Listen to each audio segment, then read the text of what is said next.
पिछले एपिसोड में आपने देखा शुंग वंश, जो कभी शक्ति और स्थिरता का प्रतीक था, धीरे धीरे कमजोर और अस्थिर होता चला गया। अग्निमित्र शुंग के बाद कमजोर शासकों, आंतरिक कलह और प्रांतों में बगावत ने साम्राज्य को हिला दिया। आखिरी शुंग शासक देवभूति को 73 ईसा पूर्व में उसके ही मंत्री ब्रह्मदत्त ने मारकर सत्ता छीन ली। ब्रह्मदत्त ने काण्व वंश की स्थापना की, लेकिन यह वंश शुंगों से भी कमजोर साबित हुआ। इस दौरान कई क्षेत्रीय शक्तियां उभरने लगी। इन्हीं में से एक थी सातवाहन वंश, जो दक्कन क्षेत्र में लगातार मजबूत हो रहा था। काण्व वंश मुश्किल से कुछ दशकों तक ही टिक पाया। जब वे गिरे तो सातवाहन वंश ने सत्ता संभाली और भारत के इतिहास में एक नया अध्याय शुरू हुआ।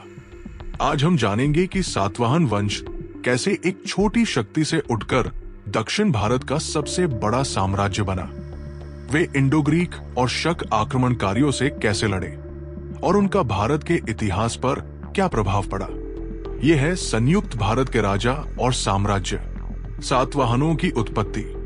सातवाहन वंश दक्षिण भारत का पहला बड़ा राजवंश था, लेकिन उनकी सही उत्पत्ति को लेकर इतिहासकारों में मतभेद है। कुछ मानते हैं कि वे पहले मौर्य साम्राज्य के गवर्नर थे, तो कुछ उन्हें एक स्वतंत्र योद्धा जाति का हिस्सा मानते हैं, जिसने मौर्य साम्राज्य के पतन के बाद सत्ता हासिल की।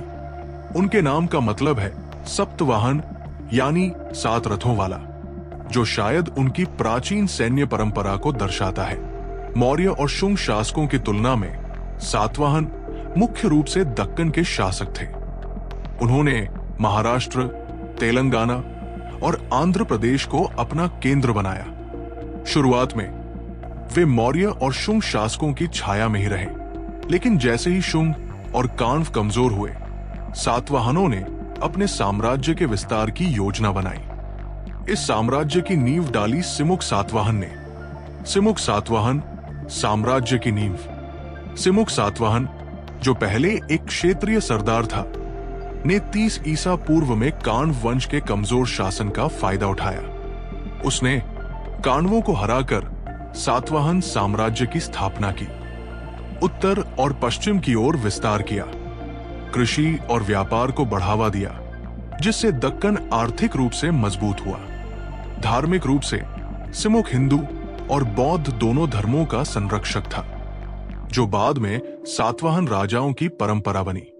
सिमुक के बाद उसके भाई कृष्ण सातवाहन ने शासन किया, लेकिन असली विस्तार हुआ सातकर्णी प्रथम के समय। सातकर्णी प्रथम पहला महान योद्धा। सातकर्णी प्रथम सातवाहन वंश का पहला महान सम्राट था।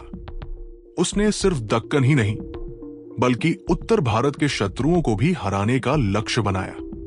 उसके समय में भारत पर 3 शक्तियां हावी थी।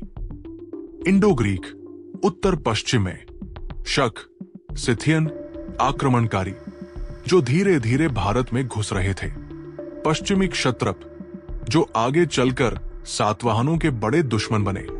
सातकर्णी ने शकों और इंडो ग्रीकों के खिलाफ युद्ध छेड़ा। उसकी जीत ने उसे दक्षिण आपत्ति, यानी दक्षिण मार्ग का स्वामी का खिताब दिलाया। उसने सातवाहन साम्राज्य को मध्य और उत्तर भारत तक फैलाया। अश्वमेध यज्ञ कर अपनी सर्वोच्चता साबित की। व्यापार मार्गों को मजबूत किया, जिससे अर्थव्यवस्था को जबरदस्त फायदा हुआ। लेकिन सातकर्णी प्रथम की मृत्यु के बाद अराजकता फैल गई। शकों और क्षत्रपों ने सातवाहनों के क्षेत्रों पर हमला किया। फिर आया गौतमी पुत्र सातकर्णी, जिसने इस साम्राज्य को नई ऊंचाइयों तक पहुंचाया। गौतमी पुत्र सातकर्णी, सातवाहन वंश का स्वर्ण युग। गौतमी पुत्र सातकर्णी, जो 78 ईस्वी के आसपास राजा बना, सातवाहन साम्राज्य का सबसे महान शासक माना जाता है। उसकी सबसे बड़ी उपलब्धि पश्चिमी क्षत्रपों पर विजय। इस समय शक शासक नहपान ने सातवाहनों के कई प्रदेशों पर कब्जा कर लिया था, लेकिन गौतमी पुत्र ने एक शक्तिशाली सैन्य अभियान चलाया और शकों को हराया। महाराष्ट्र, गुजरात और मालवा को दोबारा जीत लिया। रोमन साम्राज्य के साथ व्यापार बढ़ाया जिससे अर्थव्यवस्था और मजबूत हुई। वो हिंदू और बौद्ध दोनों का संरक्षक था और उसकी मां गौतमी बाला उसके शासनकाल की सबसे बड़ी समर्थक थी। गौतमी पुत्र के बाद उसके पुत्र वशिष्ठी पुत्र पुलुमावी ने सत्ता संभाली, लेकिन धीरे धीरे सातवाहन साम्राज्य कमजोर पड़ने लगा। सातवाहन साम्राज्य का पतन 3वीं शताब्दी ईस्वी तक सातवाहन साम्राज्य धीरे धीरे बिखरने लगा। अंदरूनी बगावत और सत्ता संघर्ष बढ़ गया। पश्चिमी क्षत्रपों ने दोबारा हमले शुरू किए। वाकाटक जैसे नए वंश उभरने लगे। यज्ञश्री सातकर्णी सातवाहनों का आखिरी मजबूत शासक था, लेकिन 225 ईस्वी तक साम्राज्य पूरी तरह खत्म हो गया। सातवाहनों की विरासत। सातवाहन भले ही समाप्त हो गए, लेकिन उनकी छाप भारतीय इतिहास में हमेशा रहेगी। उन्होंने दक्कन में स्थिरता लाई और आने वाले राजवंशों के लिए मजबूत नींव रखी। उन्होंने रोम, चीन और फारस से व्यापार बढ़ाया। उनकी कला और स्थापत्य, अजंता गुफाएं आज भी भारतीय संस्कृति का हिस्सा है। लेकिन जैसे एक साम्राज्य गिरता है, नया साम्राज्य जन्म लेता है। अगले एपिसोड में हम देखेंगे वाकाटक वंश का उदय, जिसने सातवाहनों के बाद दक्कन में राज किया। तब तक इतिहास का चक्र चलता रहेगा।